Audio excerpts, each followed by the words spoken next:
உத்தரப்பிரதேச மாநிலத்தில் ராமர் கோயில் அமைந்துள்ள அயோத்தியில் தேர்தல் நிலவரம் எப்படி உள்ளது என்பது குறித்து அங்கிருக்கும் நமது செய்தியாளர் வசந்தியிடம் கேட்கலாம். வசந்தி, ராம நவமியான இன்று அயோத்தியில் தேர்தல் பரப்புரை எப்படி செல்கிறது?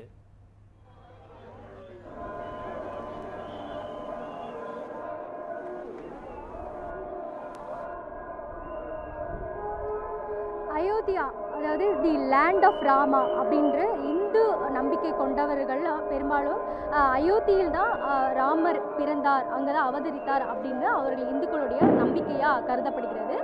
தற்போது நான் இருக்கக்கூடிய இடமானது உத்தரப்பிரதேஷ் இருக்கக்கூடிய அயோத்தியா என்ற நகரில் தான்.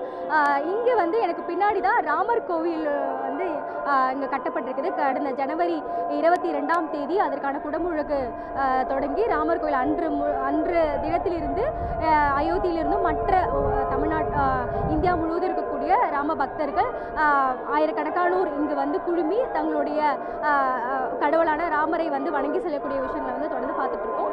இந்த சூழலில் அதாவது இப்போ நாடாளுமன்ற தேர்தலானது இன்னும் 2 நாட்களில் தொடங்கக்கூடிய நிலையில 7 கட்டங்களாக நடைபெறுகிறது. இதற்கும் ராமர் கோயிலுக்கும் என்ன சம்பந்தம்? அப்படின்னா இதற்கு நீண்ட ஒரு வரலாறு இருக்கிறது. அதாவது கடந்த 30 ஆண்டு காலமாக தேசிய அரசியலில் ராமர் கோவிலானது பல்வேறு பின்னி பிணைந்த ஒரு அரசியலான ஒரு விஷயமா இருந்தது அப்படின்னு சொல்லலாம். குறிப்பாக இப்போ ஆளும் கட்சியாக இருக்கக்கூடிய பாஜகவிற்கு ராமர் கோயில் அப்படின்றது கடந்த ஒரு 30 ஆண்டு கால ஒரு கனவாகவே பார்க்கப்பட்டது. அந்த அடிப்படையில் பாஜகவுடைய 2 முறை பாஜக நரேந்திர மோடி தலைமையிலான பாஜக ஆட்சி செய்து வரக்கூடிய இந்த சூழல்ல 2வது முறை 2022 ராமர் கோவிலுக்கான அந்த அடிக்கல் நாட்டப்பட்டு அது தற்போது கோவிலாக நம்மிடையே உருவெடுத்து நிற்கிறது. ஸோ பாஜகவை பொறுத்த வரைக்கும் ஏற்கனவே ராமர் கோவிலை கட்ட வேண்டும் அப்படின்ற நம்ம உத்தரப்பிரதேசம் இல்லை நாடு முழுவதும் இருக்கக்கூடிய தேசிய அரசியலை நம்ம உற்று நோக்கணும்னா ராமர் கோயிலை கட்ட வேண்டும் அப்படின்ற ஒரு புறமும், ராமர் கோயிலை கட்ட விட மாட்டோம் அப்படின்ற இன்னொரு புறமும் இருக்கக்கூடிய அரசியல் தான் கடந்த 30 ஆண்டுகளுக்கு மேலாக நாட்டில் இருக்கக்கூடிய வாக்குகளை தீர்மானிக்கக்கூடிய ஒரு சக்தியாக அமைந்திருந்தது. அந்த அடிப்படையில் ராமர் கோயில் அவ்வளவு முக்கியத்துவம் வாய்ந்ததாக பார்க்கப்படுகிறது. இப்பொழுது ராமர் கோயிலுக்கு பிறகான அரசியல், அதாவது ராமர் கோயிலை கட்டுவோம் என்று அதை குறித்து வாக்குகளை மக்களிடம் பெறப்பட்டது. அது குறித்து விஷயங்கள் நம்ம இடையே வந்தது. தற்போது ராமர் கோயில் கட்டின பிறகு நடக்கக்கூடிய முதல் தேர்தலாக இந்த பொது தேர்தலானது அமைக்கப்பட்டிருக்கிறது. இந்த அடிப்படையில் என்ன மாதிரியான பாஜக ராமர் கோயிலை குறித்தான பல விஷயங்களை மேடைக்கு மேடி பேசி வருகிறது. குறிப்பாக அயோத்தியா நம்ம இருக்கக்கூடிய இந்த இடமானது ஃபைசாபாத் அப்படின்ற ஒரு கான்ஸ்டியூஷன் கீழே தான் வருகிறது. இந்த கான்ஸ்டியூஷனை பொறுத்த வரைக்கும் இங்க இருக்கக்கூடிய தலைவர்கள் அனைவருமே ராம் மந்திர் அதாவது ராமர் கோயிலை கட்டுவதை பாஜகவுடைய ஒரு பெரிய முன்னெடுப்பாகும். இந்துக்களுடைய ஒரு பிரதிநிதியாக இது செய்யப்பட்டதான ஒரு விபத்து கூறப்படுவதா சொல்லப்படுது. அந்த அடிப்படையில் ராமர் கோயில் அப்படின்றது ரொம்ப முக்கியமான விஷயமா பார்க்கப்படுகிறது. இன்னைக்கு ராமநவமி அப்படின்றதுனால அதாவது இந்தியா மட்டும் இல்ல, உலகில் இருக்கக்கூடிய இந்து நம்பிக்கை கொண்ட அனைவருமே, ராம் பக்தர்கள் அனைவருமே இன்று இந்த கோயில அவங்களுடைய வழிபாடு நடத்திட்டு வருகிறாங்க.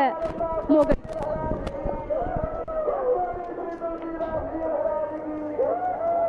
வசந்தி, தினமும் ஆயிரக்கணக்கான மக்கள் அயோத்திக்கு வருவதாக செய்திகள் வருகிறது.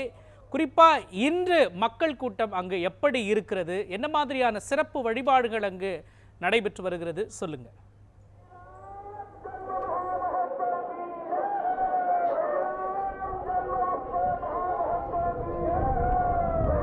அதாவது ராமர் அவதரித்த தினம், அதாவது பிறந்த நாள் இன்று அப்படின்றதுனால ராம நவமி அப்படின்றது ஒவ்வொரு முறையும் கொண்டாடப்படுகிறது.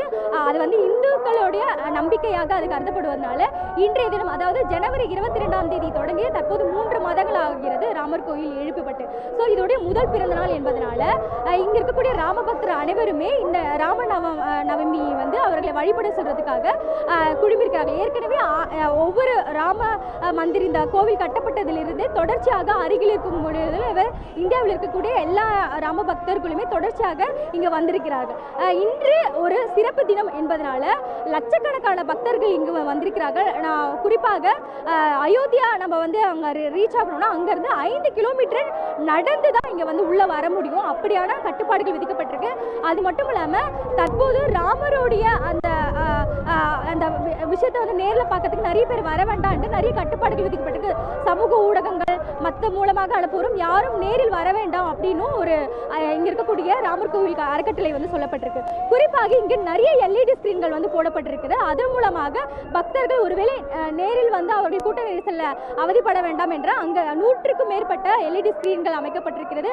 அதே போல எல்லா இடங்களிலுமே பக்தர்களுக்காக தண்ணீரிலிருந்து உணவிலிருந்து எல்லாமே வந்து தன்னார்வலர்கள் மூலமாகவும் அதற்கு அறக்கட்டளை மூலமாகவும் தரப்பட்டு வருகிறது. குறிப்பாக இங்கு ராமர் கோவில் இருக்கக்கூடிய அருகில் இருக்கக்கூடிய இடங்கள்ல வந்து பலத்த போலீஸ் பாதுகாப்பு ஏற்பாடுகள் செய்யப்பட்டிருக்கிறது. அதாவது நிறைய பேர் வருவதனால உங்களுடைய பொருட்களை வந்து பத்திரமா வச்சுக்க வேண்டும் என்று அந்த அனௌன்ஸ் மட்டும் அடிக்கடி வரதை கேட்க முடியுது. மோகன். வசந்தி, குறிப்பா இந்த நாடாளுமன்ற தேர்தலில் அயோத்தி ராமர் கோயில் என்பது ஒரு முக்கிய பேசு பொருளாக மாறி இருக்கக்கூடிய சூழலில் பாஜக 150 இடங்களில் மட்டுமே வெற்றி பெறும் என்று ராகுல் காந்தி தொடர்ச்சியாக கூறி வரக்கூடிய சூழலில் அயோத்தி கோயிலால் பாஜகவிற்கு வாக்கு வங்கி அதிகரிப்பதற்கான சூழல் ஏற்பட்டிருக்கின்றதா?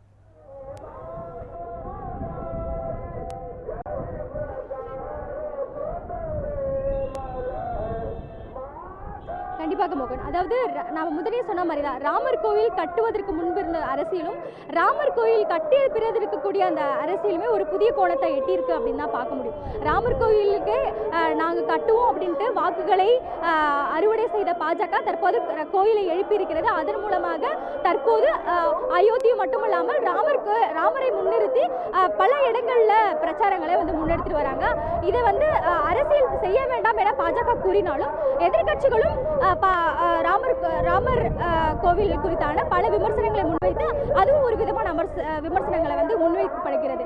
இப்போ நம்ம சொன்ன மாதிரி அயோத்தியா அப்படின்றது ஃபைசாபாத் அப்படின்ற ஒரு கான்ஸ்டியூஷன், அதாவது இங்க மொத்தம் 6 சட்டமன்ற தொகுதிகள் இருக்கிறது. இதில் பாஜகவுடைய கோட்டையாக கருதப்படக்கூடிய இந்த இடத்துல பாஜகவிற்கும் சமாஜ்வாதி எதிர்கட்சியா இருக்கக்கூடிய சமாஜ்வாதிக்கும் கடும் போட்டியா இருக்கிறது. பாஜக தரப்பிலிருந்து லல்லு சிங்கும் அதே போல சமாஜ்வாதி கட்சியிலிருந்து அவாஜியா பிரகாஷ் ஆகியவர் இருவருக்கும் தான் கடுமையா போட்டி இருக்கிறது. இது பாஜகவுடைய கோட்டை. அதே போல இங்க மேடைக்கு மேடை பாஜகவுடைய விஷயங்களை வந்து ராமர் கோவிலோட விஷயங்கள் வந்து தொடர்ந்து பரப்புறதுனால இந்த கான்ஸ்டியூஷன் பொறுத்த வரைக்கும் பாஜகவுடைய கை கொஞ்சம் சற்று அதிகமாக ஓங்கி இருக்கிறதையும் பார்க்க முடிகிறது. இருந்தாலும் அவருடைய பிரச்சாரங்களானது ஏன்னா 5வது கட்டத்தில் தான் அயோத்தியா இந்த கான்ஸ்டியூஷனுக்கான தேர்தலானது நடைபெறுகிறது மே 20ஆம் தேதி. ஸோ அந்த தினத்தில் தான் அதோடைய பிரச்சாரங்கள் மற்ற விஷயங்கள்லாம் செய்யப்படுறதுக்கான விஷயங்கள் இருக்கிறதுனால தற்போது ஆங்காங்கே கேம்பெயின் நடக்கிறதை தவிர பெரும் அளவிலான அந்த மாஸ் மொபிலைசேஷன் ஸ்டார்ட் பண்ணல. அப்போ பாஜக தரப்பிலிருந்து இந்த விஷயத்தை கையில் எடுத்து இதை வந்து ஒரு வியூகமாக பயன்படுத்தலாம் அப்படின்றது சொல்லப்படுகிறது. மோகன், குறிப்பாக ராம நவமியான இன்று அயோத்தி ராமர் கோயிலில் நடைபெற்று வரக்கூடிய அந்த சிறப்பு வழிபாடுகள் குறித்தும் பக்தர்களின் வருகை, அங்கு செய்யப்பட்டிருக்கிற சிறப்பு ஏற்பாடுகள் குறித்தும் மட்டுமல்லாமல் தற்போது இருக்கக்கூடிய அரசியல் சூழலில் இந்த நாடாளுமன்ற தேர்தலில் முக்கியத்துவம் பெற்றுள்ள ராமர் கோயில் குறித்தும் ராமர் கோயிலை வைத்து இருக்கக்கூடிய அந்த வாக்கு வங்கி குறித்தும் அந்த வாக்கு வங்கி யாருக்கு எந்த கட்சிக்கு சாதகமாக அமைய வாய்ப்பு இருக்கிறது என்பது குறித்தெல்லாம் முழுமையான விவரங்களை வழங்கியதற்கு நன்றி வசந்தி.